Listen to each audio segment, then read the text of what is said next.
Howdy folks, hope you're all having a good one, and welcome back to a Gnome Abroad, and this time we're visiting Rio de Janeiro. Not the capital of Brazil, as most people seem to think. Rio used to be the capital of Brazil prior to 1960. For no good reason that has ever been satisfactorily explained to me, Brazil decided that in 1956 it was going to build a new capital city, the city of Brasilia, right in the middle of the jungle. And that's basically exactly what they did. So Brazil's capital has been Brasilia since 1960. Prior to that, it was Rio de Janeiro. Prior to 2002, the closest I'd ever been to Rio de Janeiro was watching James Bond dangle from the cable car leading up to the Christ the Redeemer statue in the movie Moonraker.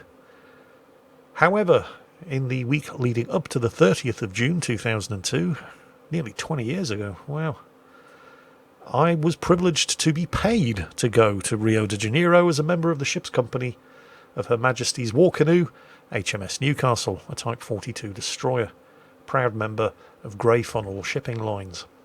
How can you be so precise about the date, Jingles? Your memory's not normally that good. Well, I kind of cheated because there was a fairly significant sporting event going on at the time. The 2002 FIFA Football World Cup. For any Americans, that's football, not soccer.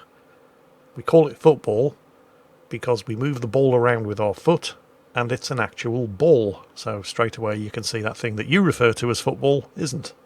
Now, anyone with even a passing interest in the sport, and I have to admit, I don't really care for football, but it's impossible to not care for football if you're in Brazil during the World Cup final. South American countries do tend to take their football rather seriously. And I don't think they take it more seriously anywhere else in the world than in Brazil. I mean, they've won it more times than anyone else in the world, and they won it in 2002 as well, when I was in Rio de Janeiro. By the way, we're just coming over where the ship was docked, which was kind of lucky, by the way. Let's just rotate the camera around. Right there. That's where they put us, which was amazing because we were like a mile from the Copacabana Beach. They could have put us all the way over there, about 10 miles in that direction, in the commercial port, and that would have been a real pain in the bollocks.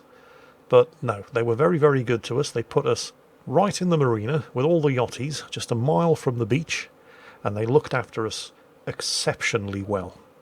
I do have to say, we haven't been taken care of. In the 22 years I spent in the Royal Navy, we had never been taken care of as well anywhere as we were taken care of by the Brazilians when we went to Rio. And what I mean by that is when you're in a warship visiting, well, it doesn't have to be a foreign port, visiting a port anywhere, you can't all just down tools and go ashore and have a good time. Somebody has to stay on board.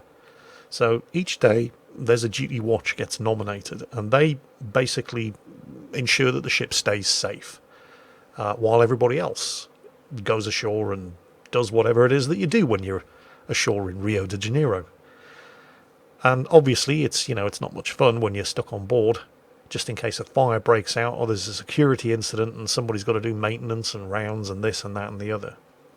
So what the Brazilians did for us is there was a customs house just on the dockside, and they set up a big screen TV with a stereo system. They laid on food and drink, non-alcoholic drink, of course, you can't drink when you're on duty. And we took all of the emergency firefighting gear, so spare hoses, woolen firefighting suits, breathing apparatus for the support party firefighting teams, AFFF foam fire extinguishers and breathing apparatus for the attack party firefighting teams, and we dumped it all in the customs house.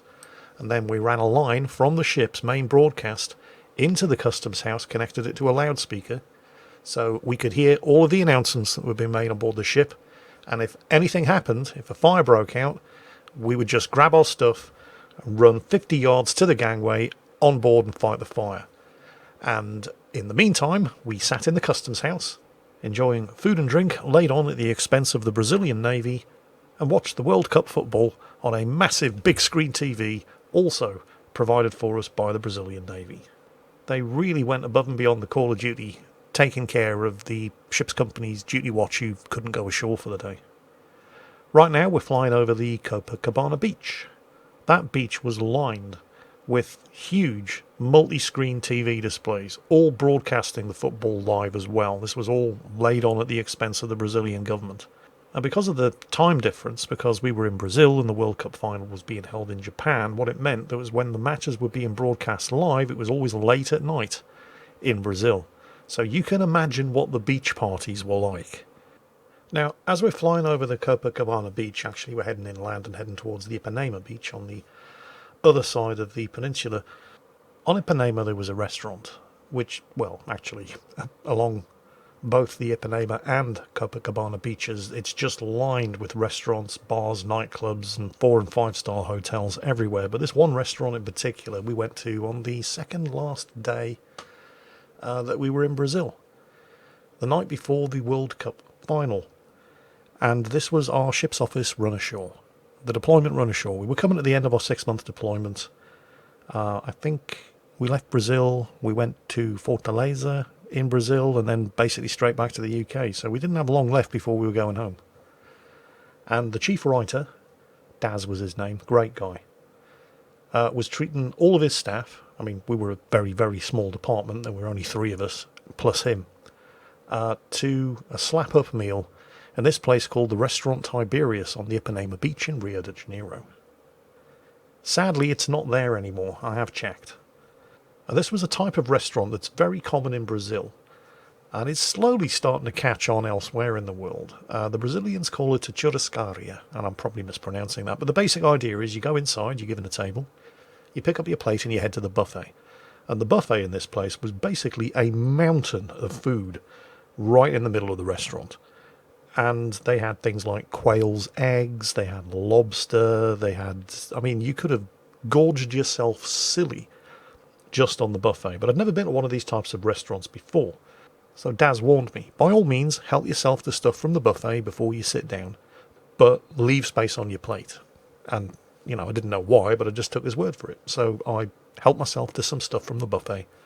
And then we all took our seats at our table. And that's when the main show started.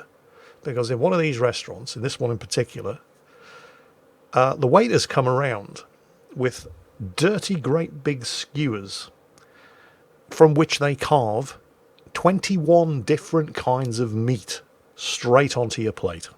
And they will keep doing it until you tell them to stop. And we're just passing the world-famous statue of Christ the Redeemer here, of course. Another one of the things that Brazil in general, and Rio in particular, is world-famous for. But yes, just think about that for a moment. You've already filled your plate from the buffet, and then the waiters are going to come around 21 times with different cuts of the most delicious meat I have ever tasted. I had wild boar for the first time in Rio. It's fantastic, by the way, and I do recommend it.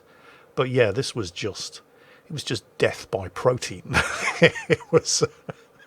It was the most amazing meal I've ever had. I'm not going to say it's the best meal I've ever had. I'm not going to say it's the best restaurant I've ever been to, because there was a restaurant in the Marina at Cartagena in Colombia that was absolutely fantastic. But this was the most amazing meal I have ever had. And it wasn't just the food. I mean, the drink there was astonishingly good as well. And we indulged. Why not? Daz was paying for it all. Speaking of the price, I have no doubt, based on the menu, the decor, and the fact that it was right on Ipanema Beach, that this was probably one of the most expensive restaurants in all of Rio, and probably one of the most expensive restaurants in all of Brazil. But the bill for the evening, with drinks included, came to less than £100 for 4 people. I have restaurants in Portsmouth that I like to go to, and Portsmouth isn't exactly, you know, the centre of culinary excellence in the world, but a meal for 2 costs more than that. So, yeah, anyway, after a night at this restaurant, we all staggered back to the ship, collapsed into food comas, but the best was to come the next day, because the following day was the 30th of June 2002, and it was the day of the World Cup final. And I don't remember an awful lot of what actually happened on Copacabana Beach on the night of the 30th of June 2002, because there was a lot of alcohol involved and I was very, very drunk. But even though I really don't care about football, it was just impossible to not get swept up in the spirit of the moment. I mean, picture it. It's the middle of the night. You're surrounded by tens of thousands of screaming, cheering and partying Brazilians as their national team wins the World Cup final again. And you're all watching it live from Japan on these massive walls of TV screens that have been erected all up and down the Copacabana Beach. Can you imagine the party atmosphere on Copacabana Beach on the night of the 30th of June 2002? I can't remember the details because, like I said, I was very, very drunk. But I can remember that it was just... It's the kind of thing that you only get to experience once in your lifetime. When Brazil scored that winning goal, 50,000 drunken Brazilians went berserk. And I was right there in the middle of them. Oh, it was amazing. So yes, I have very fond memories of Brazil in general, and Rio de Janeiro in particular. I hope you've enjoyed today's video. As always, take care, stay safe, and I'll catch you next time.